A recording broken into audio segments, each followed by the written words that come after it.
Hello, everybody, and thank you for tuning in to the Liberty Report. With me today is co-host Daniel McAdams. Daniel, welcome.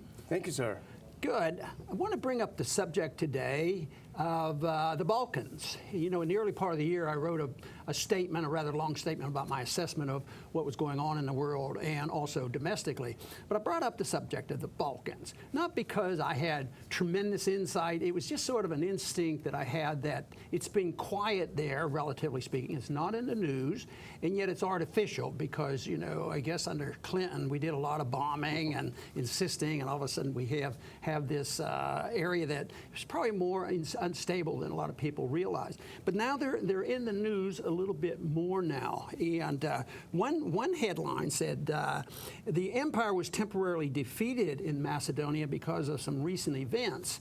And you know, a lot of people in this country know about the places we're involved in. We're involved in so many, and there's been so many of these colored revolutions, and we're involved in Ukraine and Syria and Iraq and Afghanistan, but not so much here. So I think it's good to refresh their memory, you know, exactly where Macedonia is. And what do you think's going on there? Do you think the government is winning, or are the people winning at this very moment? Well, in Macedonia, and you can see on the map, it's strategically very important. A lot of it is pipeline politics. There was the Turk-Stream pipeline was scheduled to go from Russia through Bulgaria and up through Romania and into Hungary, and from there into Western Europe. Western Europe is dependent on Russian gas. Under U.S. pressure, Bulgaria backed out of the Turk-Stream pipeline, and Russian President Putin was in Turkey recently, where he signed a deal to construct what they call the Turk-Stream or Turkish-Stream pipeline, and that would be a similar route just a little further south. It would avoid Bulgaria, go up through Greece, and then a northern spur up through Macedonia, and that's critical, Serbia, Hungary, then into Austria. So, which might make sense if we were dealing with a pure free market, and also we didn't have too much politics involved. I guess they're a little bit concerned about the pipeline going through Ukraine right now. It's a precarious situation, and we've sort of messed that up. But now we're getting very much involved here, and that's sort of the part that I get interested in. How do these things come about? Are they just all spontaneous? And I also follow an idea that most of the time governments can't be taken over unless they get support from the people, or they're tricked into support from the people, you know, through propaganda. And right now we're in the middle, but we're involved, and there are these special NGOs in there. And it shouldn't surprise too many of us. It certainly didn't surprise us that our friend George Soros is involved in this as well. Yeah, it's very interesting. You know, the U.S. Started turning against the Macedonian government, which was elected just last year in elections that were recognized as legitimate elections.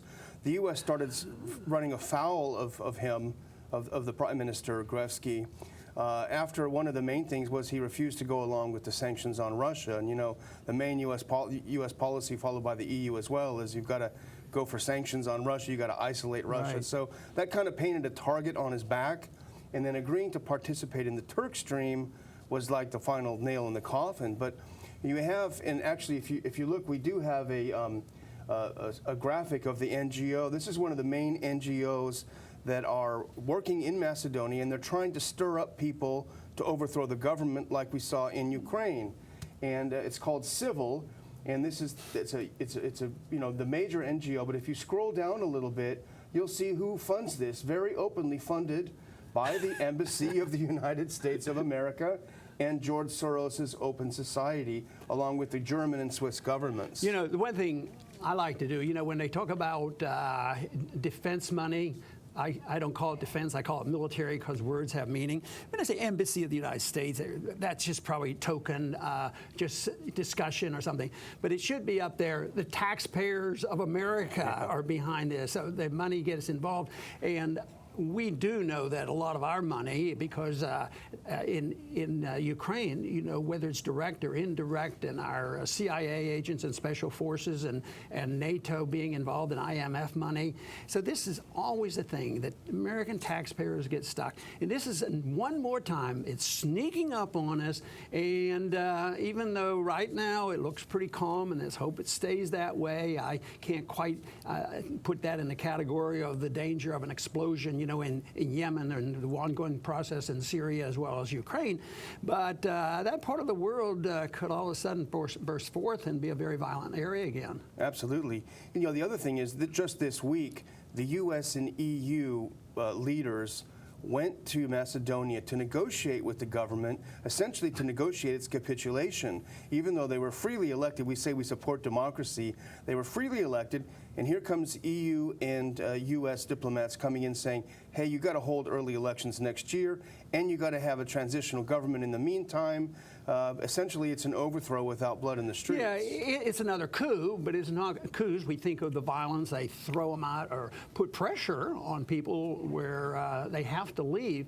And this is a case that looks cleaner and neater, but if no outside forces were involved, there probably wouldn't be an election right now, wouldn't you think? No, not at all. But the other thing, there was the threat of violence. Just recently, there was a group of Albanian terrorists who attacked, and I think they killed about 20 police officers in a small village. And so I think that threat of violence and the threat that you could have another Ukraine situation, perhaps it helped convince the prime minister to back down. But can you imagine if the Chinese came over and told Obama, you've got to cut your time as president 2 years short because you did some bad things like spying on the Americans? You know, when the Soviet system collapsed, 89 and 90, in that area, and we started opening up our doors and trading, and we were doing rather well till about 2 years ago or so, all of a sudden it was like a switch.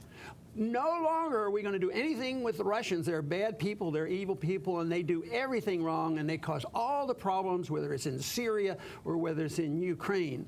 And this is a consequence of that attitude. You know, if we had perfect peace through Ukraine in negotiation, if the people of Ukraine had been allowed to work this out, there might be two parts of Ukraine or something, but this is a continuation. One place they fail, you know, and it causes them to have to say, oh, well, maybe we can go south and maybe we can get around what the imperialists are doing and take care of this.